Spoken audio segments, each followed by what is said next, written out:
Hello friends, आज अपने देखेंगे धात्विक ठोस। इससे पहले अपने आयनिक ठोस और परमाणुीय ठोस पढ़ चुके हैं। अब धात्विक ठोस जैसे कि नाम से ही पता चलता है, धातु के परमाणुओं से मिलकर बना हुआ ठोस। इस ऐसे ठोस जिनके जो अवयवी कण होते हैं वो धातु हों। अब धातु के जो भी मजबूती या गुणों का वर्णन करते हैं वो इलेक्ट्रॉनिक समुद्री सिद्धांत से करते हैं। पहले अपने इसके धातु के गुणों से पहले पढ़ेंगे अपने इलेक्ट्रॉन समुद्र के सिद्धांत क्या होता है। इलेक्ट्रॉन समुद्र सिद्धांत, अब जैसे कि ये अपने इसमें देखो भी, धातु के जो संयोजकता कोश होता है उसमें जो परमाणु होते हैं वो अपने इलेक्ट्रॉन त्याग कर धनायन बन जाते हैं। अब जो धनायन बने हैं उनमें से इलेक्ट्रॉन निकले हुए हैं, उसके जो रिक्त स्थान होता है वहाँ पे गति करते हैं। अब बनने वाला जो धनायन होता है उसे अष्टि कहते हैं, और जो अष्टि और अर्थात धनायन व इलेक्ट्रॉन के मध्य आकर्षण बल होता है ना, वो अत्यधिक मजबूत यानी कि अधिक होता है, जिसके कारण धातुएं मजबूत हो जाती हैं। अब जैसे कि ये एक धनायन है यानी कि अष्टि के पास 2 इलेक्ट्रॉन, ये यहाँ पे रिक्त स्थान था तो यहाँ पे आके ये गमन करने लग जाती हैं, जिसके कारण ये विद्युत के चालक हो जाते हैं। गुण पढ़ते हैं। गुण में क्या होता है भी, विद्युत के चालक होते हैं, क्योंकि ये जो इलेक्ट्रॉन है ये आसानी से रिक्त स्थान में गति कर सकते हैं। इसी प्रकार थोड़ा सा ताप मिलेगा तो ताप के कारण भी तो ये इलेक्ट्रॉन घूमने शुरू हो जाएंगे। और उसी प्रकार अब जैसे इसकी सतह को ताज़ा काटेंगे, ताज़ा काटने के बाद ये सतह होती है वो चमकदार होती है, क्योंकि उसमें से जो इलेक्ट्रॉन होते हैं वो साफ अपने को ऊपरी पट पर दिखाई देते हैं, जिसके कारण जो प्रकाश उस पर आपतित होता है, आपतित हुआ प्रकाश इलेक्ट्रॉन ग्रहण करके चमक प्रदान करते हैं। चौथा होता है आणविक ठोस। जैसे आणविक यानी कि अणुओं से मिलकर बनने वाला ठोस। अब अणुओं से मिलकर बनता है ठोस, यानी कि अणुओं के मध्य जो बल होता है उसे कहते हैं वान डेर वाल आकर्षण बल, जिसके कारण इन ठोसों को वान डेर वाल ठोस भी कह देते हैं।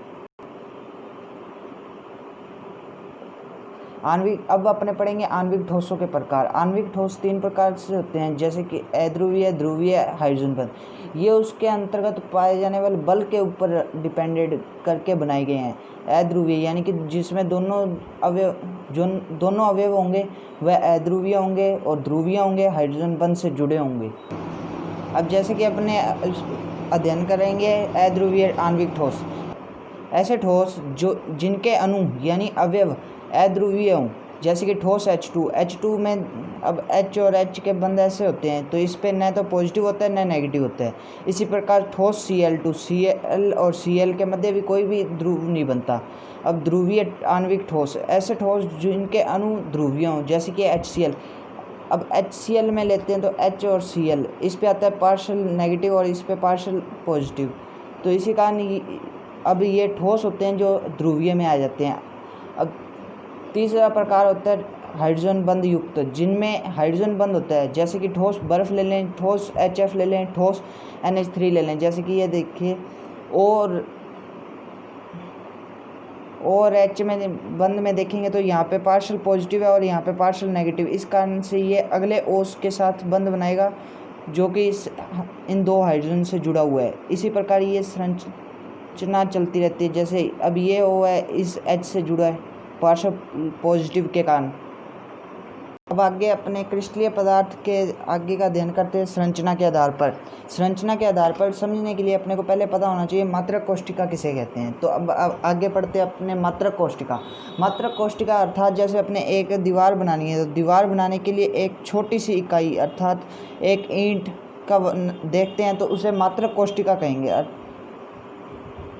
अर्थात मात्रक कोष्टिका को एक एकलक इकाई कहते हैं। जैसे कि अब कोई भी ठोस बनाना है तो उसके लिए छोटा वह भाग जिसे अपने पुनरावर्तित करके यानी कि बार बार दोहराकर पूर्ण ठोस बना सकें उसे मात्रक कोष्टिका कहते हैं अपने।